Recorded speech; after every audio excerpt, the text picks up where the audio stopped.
नमस्कार मित्रांनो, लग्नानंतर होईलच प्रेम या भागात आज आपण पाहणार आहोत पार्थ आणि नंदिनीच्या लग्नाचा सुपारीचा मुहूर्त निघतो. तर दुसरीकडे आपल्याला पाहायला मिळते आई मंजूला म्हणते, आलीस येथे बहिणीच्या आबरूचे भिडवणे निघत होते तेव्हा तू एका शब्दाने बोलली नाही काही आणि खाल्लेस ना पोटभर पेढे. तेवढ्यात मंजू म्हणते, ताई तसं का बोलतीये? ताई म्हणती, मग काय बोलू? ताई मंजूला म्हणते, माझ्या रम्याची अवस्था दिसतीये ना तुला, पण तूही साथ दिली नाही माझी. ताई म्हणते, पार्थने माझ्या रम्याचं मन दुखावलं, तो तिच्या भावनांशी खेळला. तेवढ्यात मंजू म्हणते, अगं ताई मी तुझ्याच बाजूनी आहे. ताई मी तिथे मिरवायला नव्हते गेले, मी तिथे गेलते कारण तिथे काय होईल ते तुला येऊन सांगायला. इकडे आपल्याला पाहायला मिळते पार्थ हा मोबाईलमध्ये नंदिनीचा फोटो पाहत असतो आणि मनातल्या मनात म्हणतो, स्वप्नातल्यासारखं वाटतंय स्वीट माय नंदिनी. तर या साईटला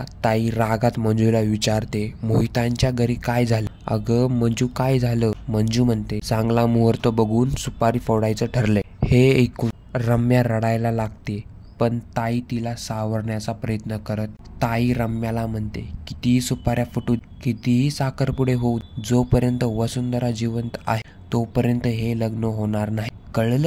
पुढील भागात आपल्याला पाहायला मिळणार आहे रम्या पार्थसाठी कॉफी आणते. रम्याने पार्थला दिलेलं गिफ्ट हे कचऱ्याच्या डब्यात पाहून रम्या रडत पार्थला म्हणते, मी तुला दिलेलं गिफ्ट कचऱ्यात कस काय? असेच नवीन अपडेट या चॅनलला मिळून जाईल. त्यासाठी चॅनलला लाईक, शेअर आणि सबस्क्राईब नक्की